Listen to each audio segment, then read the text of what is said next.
Hello and welcome to PRCA's podcast Fuse, the global podcast for PR, marketing and communication professionals. Our special guest today is Emma Woollcott. Welcome, Emma. Hi, thanks for having me. Now, a little bit about Emma. So Emma is the partner in Mishcon Private and Head of Reputation Protection and Crisis Management Group. She advises high net worth individuals and organizations of all sizes on defamation, breach of confidence, invasion of privacy, harassment, and data protection concerns. She regularly trains journalists, PRs, and other professional advisors on publication law and advises pre and post publication, often in times of crisis. Recognized as outstanding in her field by Spears Wealth Management Index for Reputation Protection Lawyers and shortlisted as Spears Reputation Lawyer of the Year, Emma is described as a trusted advisor in Chambers and Partners and the Legal 500. I myself have worked with Emma and have known her over the years, and I'm absolutely blown away by Emma and her team. And a lot of what she does is such a critical area in this time of multipolar interests, resulting in lots of geopolitical shifts, resulting in lots of perpetual crisis. So crisis is very much becoming the norm for PR people, and actually listening to a leader who is ahead of the game is incredibly interesting and relevant for PR professionals. You're so kind, thank you. Emma, we would love to know a little bit about your working day. I have been so impressed in the past working with you, where you are just on it 24/7. And I just want to know, do you work incredibly long hours? What does your typical work day look like? I spend most of my working day rewriting my to-do list because much of my work, despite the planning, tends to be quite reactive. I can be working for 5-10 clients in any one day. Wow. Normally I know what meetings I have and I'm planning the drafting and editing around it. But this area of work, tends to be characterised by things popping up that are unexpected. So we have to be quite agile and responsive. There are times when work feels very intense, emotionally and intellectually. Yeah. And there are times when there feels more flexibility. I do lean into. I might make sure I rest when I can, but I love my job. I get energy from it, and I have a really good and clever team. So I lean on them quite hard. So I feel very lucky. And like a lot of PR people, you are obviously constantly horizon scanning, looking at what's running in the news. How do you consume your news? Constantly. I wake up, put the Today programme on, I will skim the headlines on the way in. I listen to all the kind of favourite podcasts. I love the news agents. I love newscast. So it's little and often, less social, more of the newspapers. But I kind of dip in all the day. I love to know when things are broken. Yeah. And, the Japanese, they have a concept for purpose called ikigai. Would you say that you have a mission in life that your career enables you to fulfill? I'm a middle child, and I think I was always obsessed with what was fair and what was just. And I can split a biscuit into three really accurately. So I think I've always been motivated by that sense of justice and fairness and making sure that things are as equal as they can be. Yeah. And and so going back right to the beginning, you studied at Cambridge University, and you chose to pursue law. What was it about the profession and the subject that called you, that pulled your sort of threads of curiosity? I'm not sure when I studied law, I'd really given much thought to the profession. I didn't know any lawyers. I didn't have kind of the profession in mind as much as the academic pursuit of law. So I was really fascinated by rules and why we have them and what we seek to achieve by them and whether they achieve the aim. So it was the academic rigor of jurisprudence. I wasn't as informed as I might have been about where it would take me. I just wanted to understand the experience of thinking about how humans try to control behaviours and outcomes. So after studying law at Cambridge, you spent a couple of years working in a law firm, then another one, and then third time lucky, Mishcon came your way, and you've been working there for a good 16 years. What is it about Mishcon that anchored you and became a home for you to grow and develop? It was very much about the culture, very much around finding a home. So I trained at a Magic Circle firm. It was great training. I had huge opportunities there. I sat with a judge and spent a term asking impertinent questions and sitting in the courtroom and watching justice be delivered. I had a secondment to Prague, and so it was the training contract was afforded opportunities, but the firm was massive and the area of law wasn't really for me. And I lived for an email that landed on a 4 o'clock on a Friday that was focused on defamation, privacy, and PCC as it was, complaints. And I was really fascinated by that friction between freedom of expression and the right to protect a family life, a private life.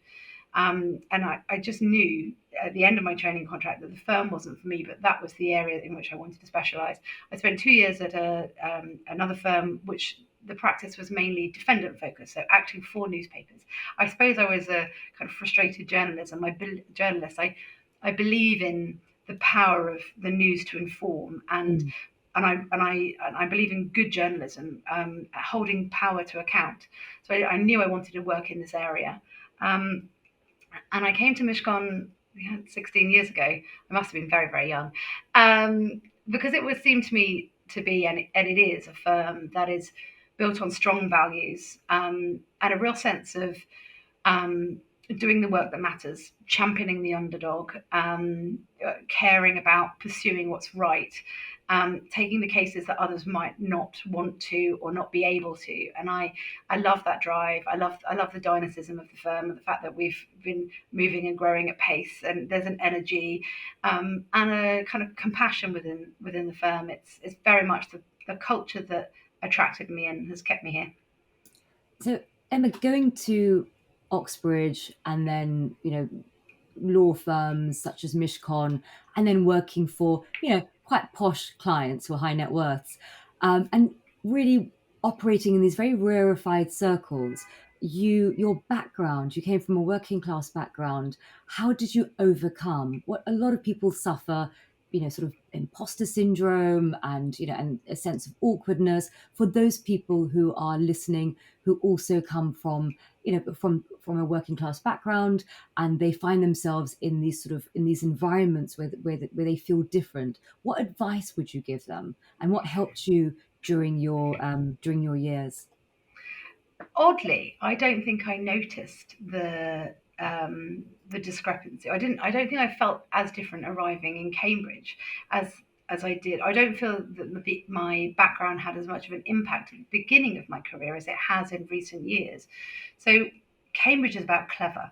I got there from a comprehensive because I worked really hard, and I've top of my game. I was academically motivated, and what the hierarchies at Cambridge are all around, how well you can pick apart the arguments, and you sit there with the guy that wrote the book, and it was predominantly the guy that wrote the book, and so at Cambridge I didn't notice that kind of discrepancy as much.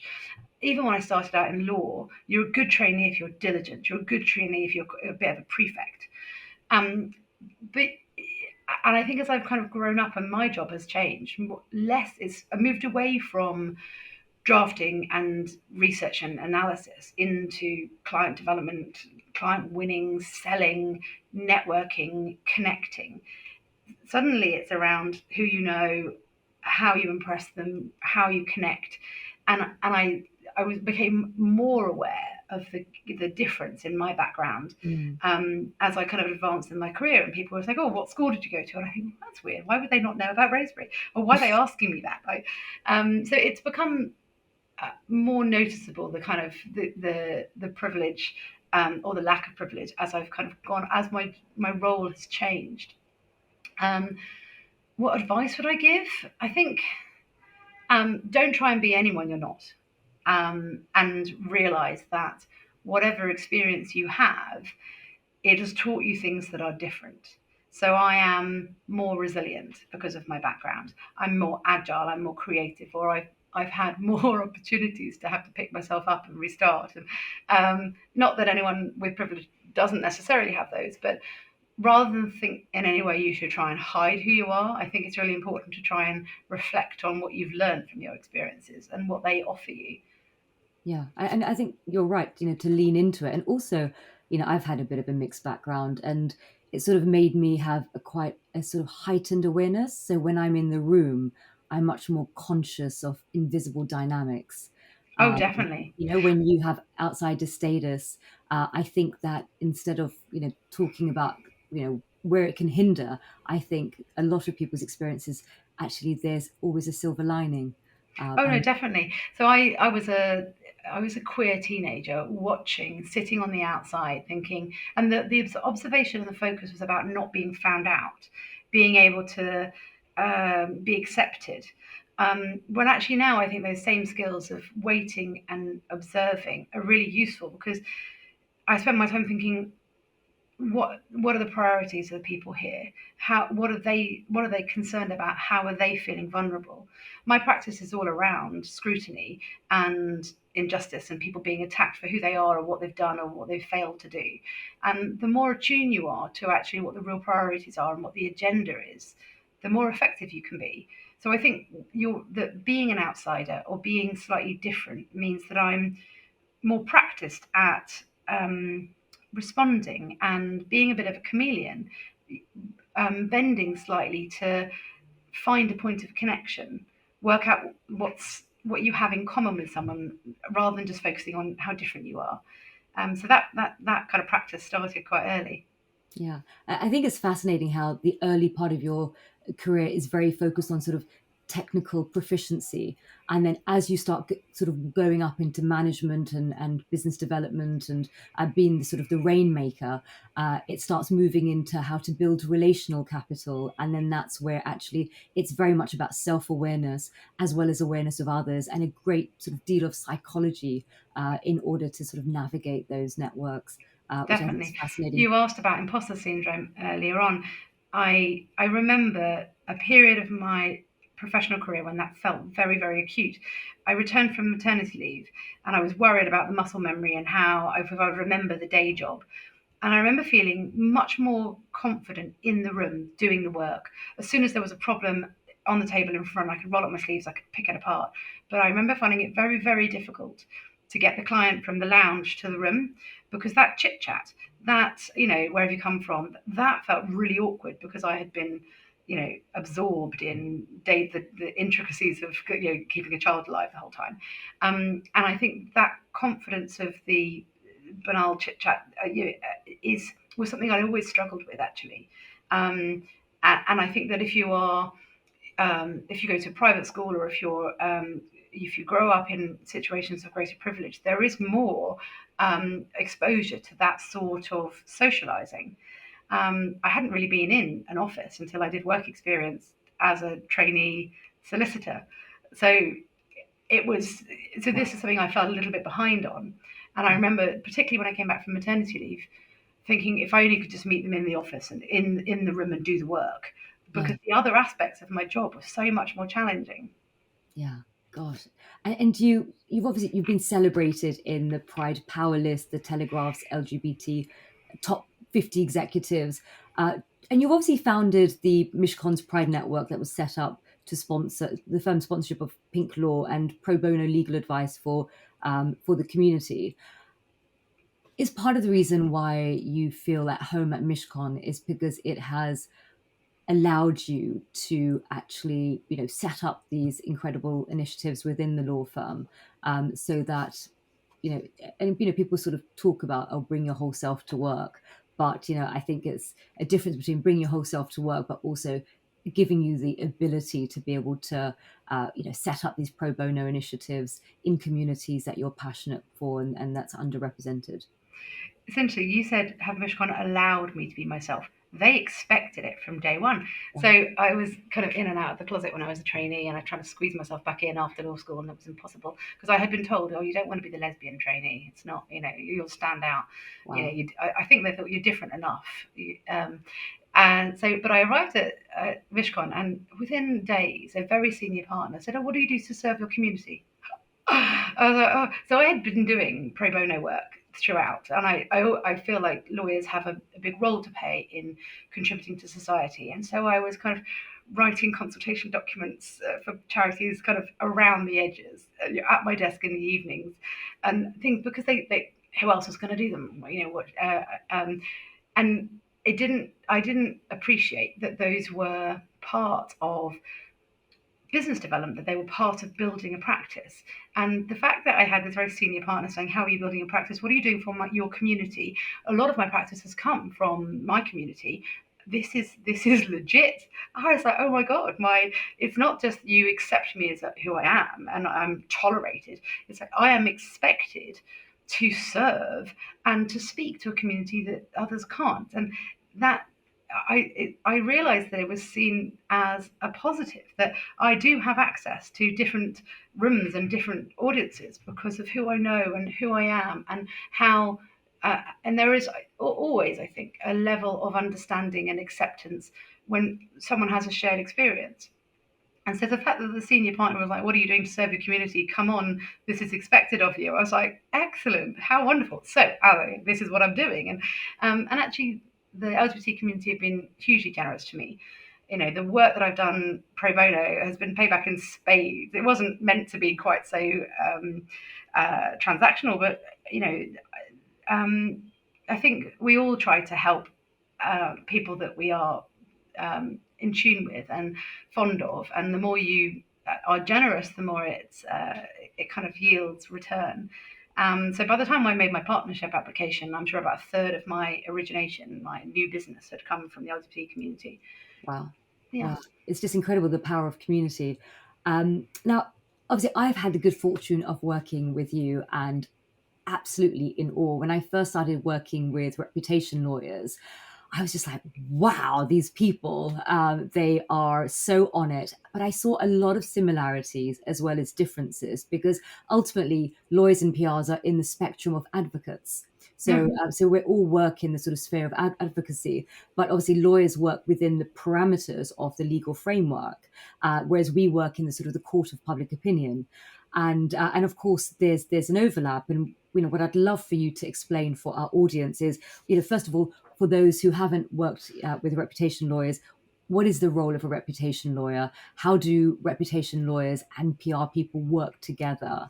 And how to also optimize working between lawyers and PRs, because also one's been in situations where actually, one didn't understand the other. So for the audience that's listening, you know, what advice would you give PR people on how to work with lawyers, with the distinction between them, what happens in a crisis? Because of course in a crisis, that's where egos sort of set up, and then you're trying to manage all these multitude of professional service experts in the eye of a storm.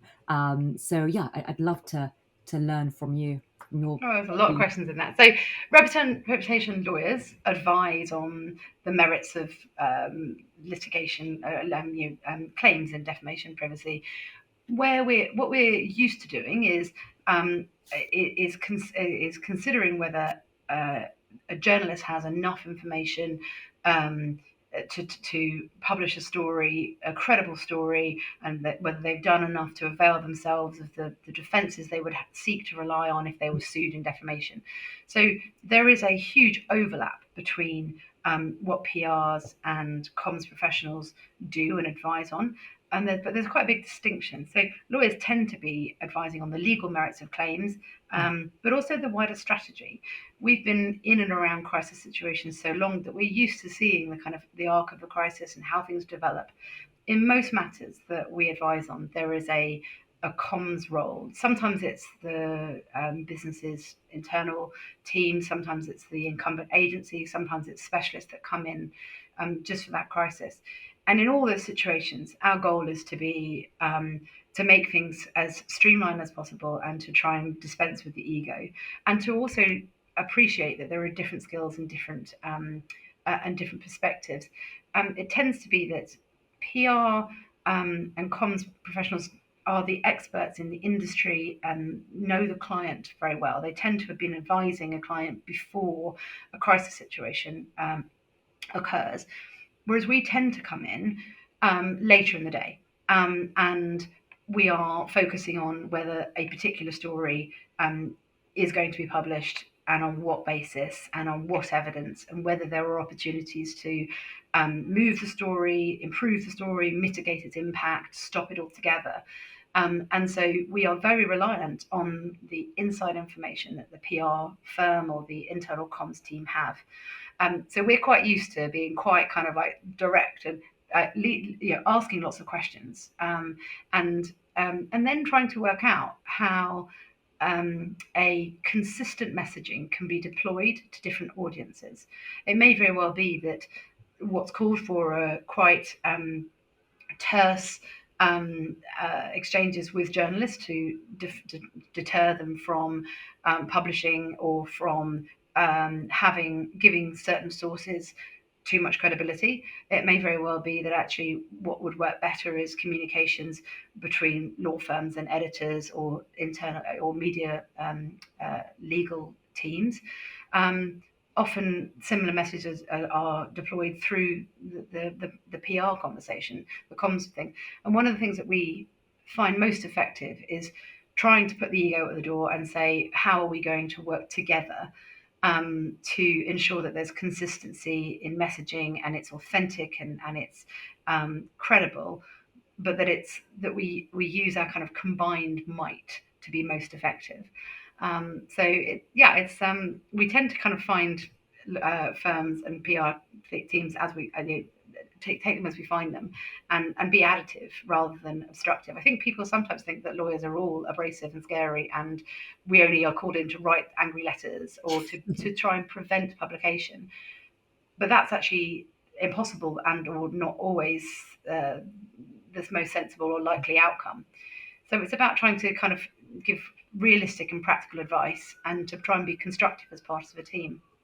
So you've obviously spent a great deal of your career in crisis mode, and like other sort of crisis PR people, you have sort of started to think, well, don't just bring us in during the crisis, bring us in preemptively. Let's build some sort of reputational sort of resilience, and of course it's wonderful to find those clients that have that sort of forward thinking approach.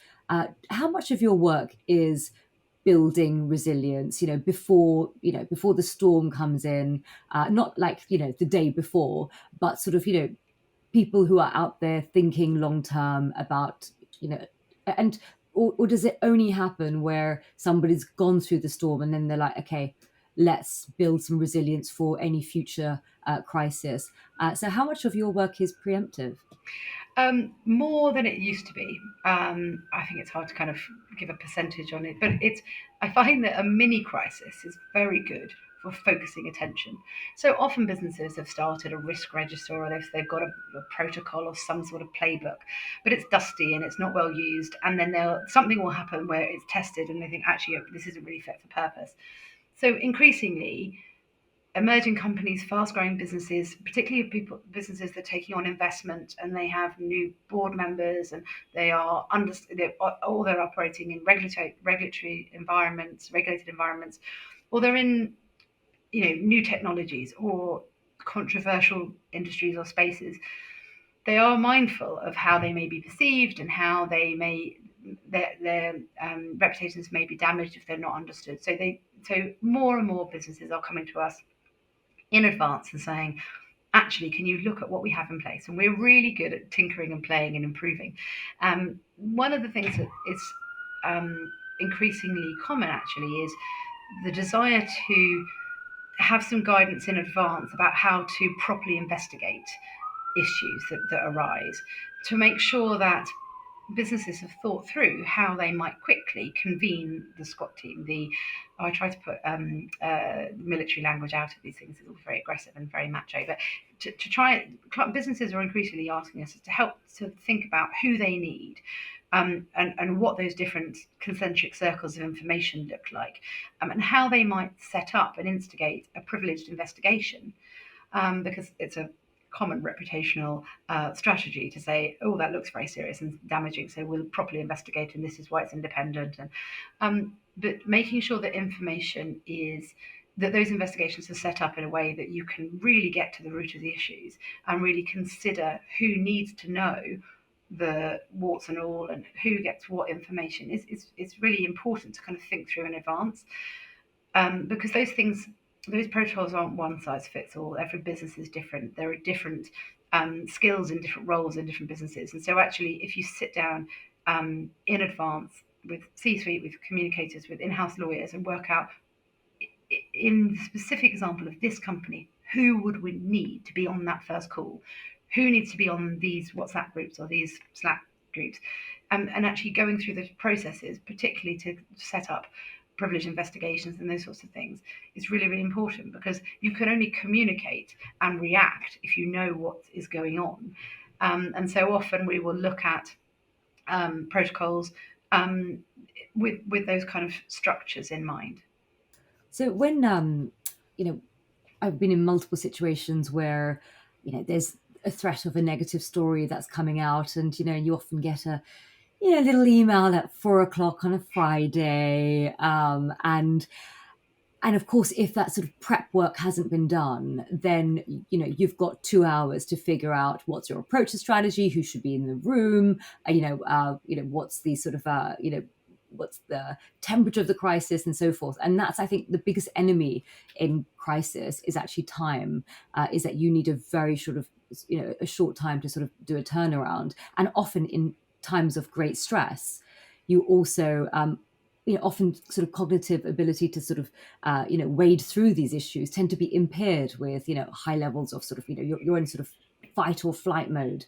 Now, what I quite liked about the way that reputation lawyers work is that sometimes PR people want to write straight to the journalist about a piece and respond, and they don't want to bring in a lawyer at that stage because it sort of feels like it's dialing it up, because and I think that's one of the wonderful ways that lawyers do work with PRs, where it doesn't have to just be, right, PR person, move out the way, let's just write a letter to straight to the editor. But actually, it's giving the PR people the tools and and the sort of legal understanding and the nuance of what they can put in their own communications when they're liaising with the journalist. So it's a much more sort of like it's not sort of reputation, it's not bridge burning, but actually more informed negotiation between the PR and the journalist. And I imagine you do quite a lot of that as well. I think it's always nuance. You've always got to respond to the issue at hand. Um, there's no one size fits all in these situations.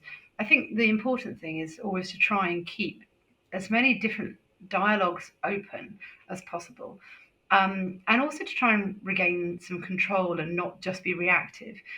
Very rarely are stories genuinely as urgent as a journalist might relay them. Of course, they want the scoop, and of course, they want to get things out. But I don't think you have to always react to that pressure.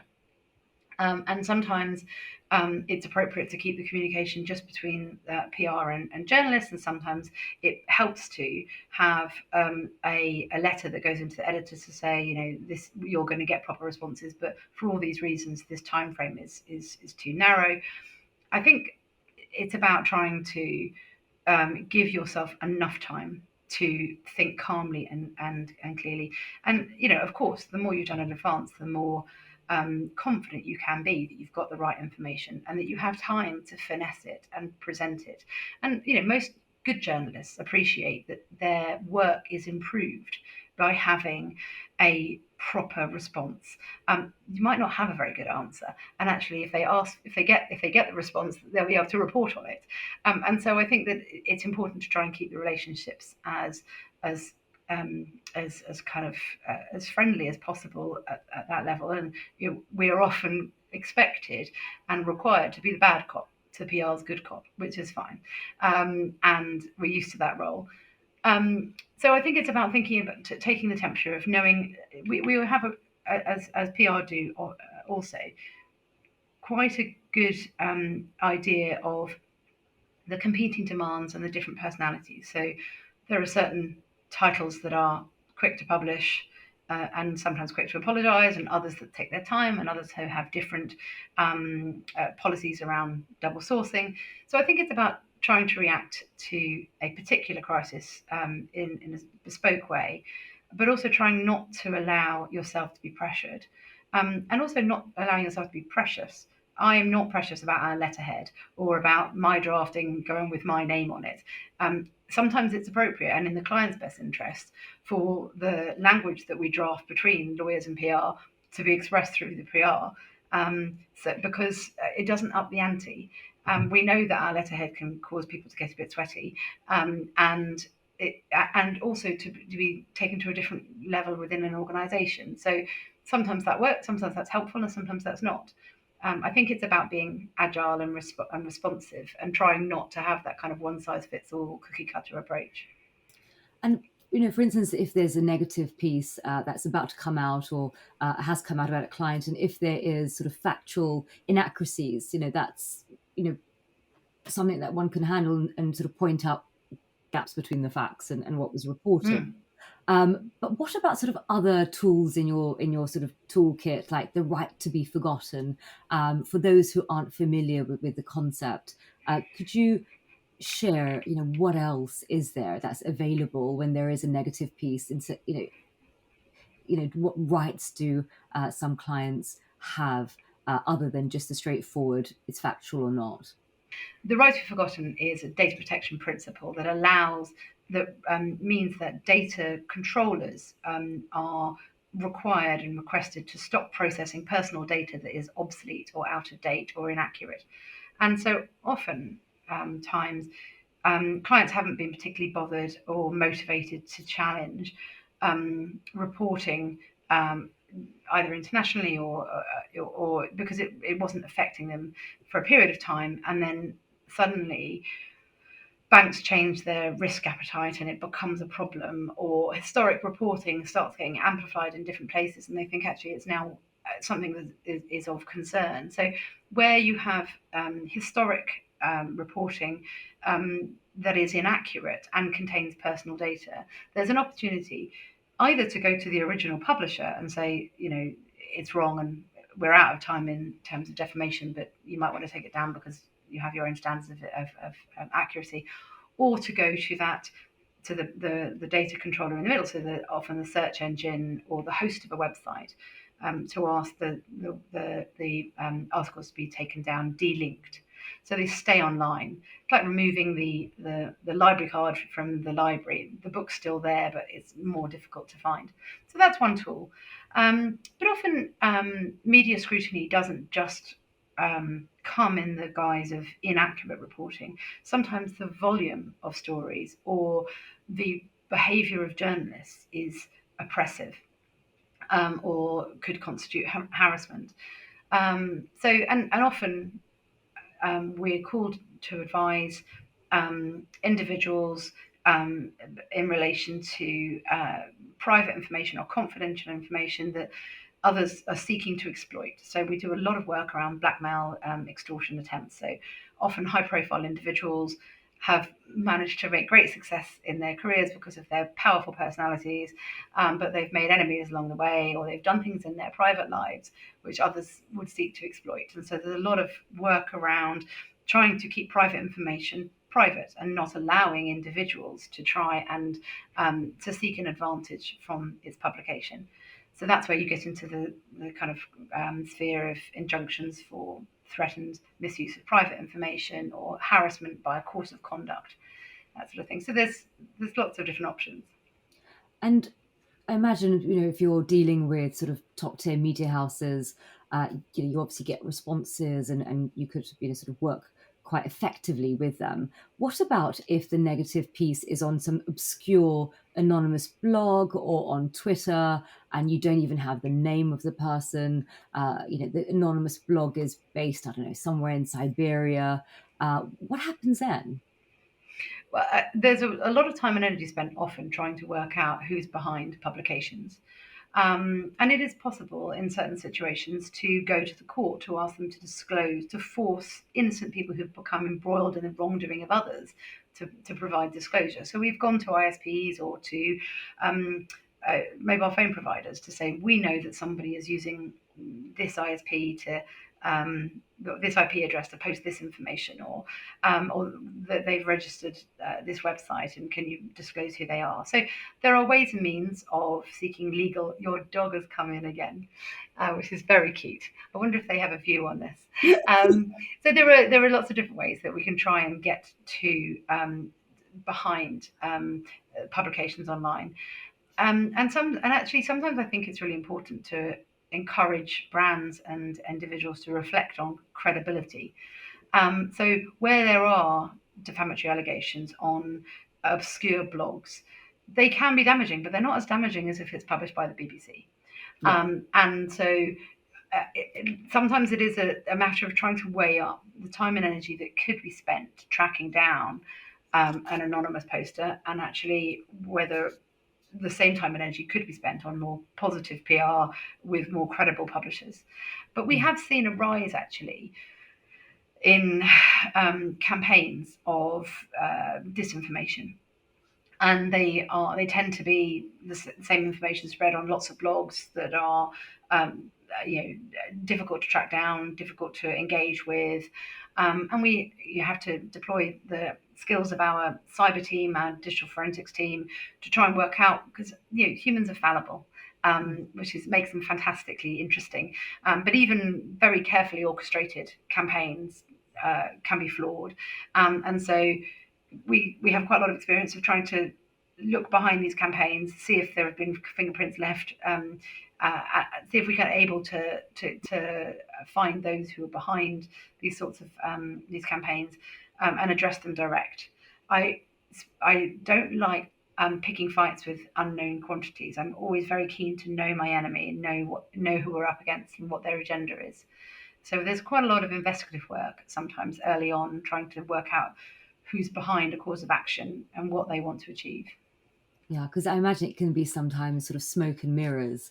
Now, it sounds obviously fascinating and complex, and you do workshops with PR agencies so that it's not just working with PRs in the eye of the storm, it's actually working with their teams. What do you cover in these workshops? I imagine it's focusing on pre and post publication advice and injunctions. But yeah, just for our listeners who want to know more about the actual workshops that you have been running with other agencies over the years. They're always kind of creative, bespoke. What we tend to focus on is a little bit of an overview of media law, so the highlights of defamation and the defences that journalists would seek to rely on. So what should be happening at an editorial and journalistic level in order to put a story together, and going through the legal principles and the tests that have to be applied, so that you can see what the working, and so that you can help PR to poke on the sensitive bits. So talking about urgency, talking about tone, talking about sourcing. We do a bit of, look at defamation law principles like the public interest test, which is, does the story seek to speak to and inform a matter of genuine public importance and debate? So looking at examples of what is considered in the public interest and what is not. Also things around aspects of privacy law. So there is a very kind of evolving definition of what is private, what constitutes, what gives rise to a realistic expectation of privacy. People who are in the public domain, operating in public, when do they have an expectation of privacy and not? So we do a bit of law, which we really enjoy, and I think delegates enjoy too. But we also talk quite a lot about how to work with us. So when to bring us in, when to publicly show that we're working, but also the sorts of ways that we can work collaboratively pre-publication, rather than just just before, but kind of when we're looking at horizon swapping. I'm a big fan of trying to spot the problems and solve them before anyone notices them. So one of the things we try to achieve through actually the relationships that PR develop with brands and with businesses is you have that collaborative, long-term relationship, and you have the more frequent opportunities to ask the questions about what people are worried about. So how to help you exploit those opportunities to suggest that actually they might want to think about how whistleblowing operates, or how they receive information from the business that they might want to act on. So it's about ways of opening conversations that can create space for reputational challenges to be discussed and addressed ahead of time, because it's much better to plug the holes than just know where they are and worry about them. And in your workshops, do you also cover the ascent of AI and the risks to defamation through the ChatGPT? A lot of people are, funny enough, relying upon ChatGPT and not doing the sort of source checking, and obviously with media houses and their budgets being cut because of the decline in advertising, moving over to social and retail marketing, they and I think that's quite a concern for PRs, is journalists sort of getting their information from Chat GPT and not having that full team that they used to for fact checking. I think you're right. It's a real risk, and so we talk about that as an issue, and encouraging PR to really push on journalists about where they're getting their information from and how they're sourcing things, because the onus is always going to be on the publisher, on the author, to be comfortable that they have done their research, and if they're relying on unknown sources online, they may not have discharged their duty, or they may not be able to verify and stand by it. So I think it's really important to try and make people really think about their sourcing, and make journalists really consider the risk appetite they have. So yes, we have these conversations. We also are privileged enough to have kind of developed relationships with agencies that are at the forefront of developing their own proprietary technology to look at how AI is going to continue to develop, and how it will impact how search is received, and how reputation management will develop over the next couple of years. So we ask them questions constantly, and so when we're thinking about strategy and building responses, we may kind of try and bring some of these agencies in, to try and use some of their expertise and help to future-proof reactions and planning, so that we're not having to kind of amend them or tweak them as things develop. That's brilliant. So in terms of communicators, it could be past or present. It could even be you, if you wanted to, self-congratulate yourself. Who would you say is the communicator that you admire the most? They don't have to be PR people. They could be anything, politicians, but somebody who has, that has demonstrated the power of communications. I'm going to go for someone like Taylor Swift. She is a massively talented woman who writes her own music, but also is unapologetic in her views. I think women are often conditioned not to antagonize or not to speak up. And I am very impressed by someone so young who's willing to use her voice and her influence to encourage people to vote and to speak up on issues of social justice and to be an ally. And I'm sure that, well, she's probably rich enough for it not to be a huge concern to her, but there is a commercial disincentive for anyone in her position to do that. And I am always very impressed by communicators who have integrity and are willing to kind of speak up for what they believe in. So I'm going for Taylor Swift. I love that answer. I'm a fellow Swiftie, so is my daughter. Love Excellent. her. Absolutely love her. What career advice would you give to your younger self, Emma? I think I would tell myself to quieten the noise, to stop listening to that inner voice of doubt. And I think I believed that all of straight, white, privileged men had answers or knew things because they said things with conviction. Whereas I had in my mind, but what if this is not right? And I had a lot of self doubt and a lot of back chat. And actually, if you quieten that down and just think about the issue at hand, and how you can influence, there's a lot more space. So I don't think that I've realised now that others don't have answers to these unforeseen and tricky issues. They've just got more confidence to project an answer. Yeah. So I've learned that actually, if you quieten the noise and just think about the issues at hand, yeah, and tell that kind of anxious Nelly, shh, it's fine, and just kind of get on with it. Actually, if you trust your judgment and your instinct, it's probably right most of the time. Absolutely. And how do you stay sane? mental health, well-being hacks for our audience? I think taking time, letting yourself settle. I think if you're splashing around at the top of the pool, you can't see through things because there's too much kind of interruption and interference. So it's about creating space. I have I have redefined an early night as a reverse lie-in. I no longer have the opportunity to lay in bed and relax at weekends because I gave birth to very early starters, so early risers. So what I do now is I put myself to bed really early, and rather than feeling resentful that I'm missing out on adult time, I indulge. It feels like a kind of wonderful self-indulgence to kind of get into bed early and feel like I've kind of gained some time for myself to listen to podcasts or to write or read. And so I've reworked that in my mind. I also make sure that I try and give myself time to switch track. Often when I'm juggling or I'm working on different client matters, there's a temptation to put meetings back to back, as I have today, which I failed today. But I try really hard to create, even if it's 5-10 minute gaps between meetings, and to put them in my diary as TFM, time for me. It's that kind of switching lanes, switching gear, and it means that you're not frantically trying to find the right documents, but also that you've kind of thought through before you walk in. It's a lot easier to project confidence when you feel it, and just having time to kind of pause and breathe in between really helps. Absolutely. And for listeners who want to reach out to you, Emma, would it be website, LinkedIn? All those things. My contact details are on the Mishcon website. I'm on LinkedIn.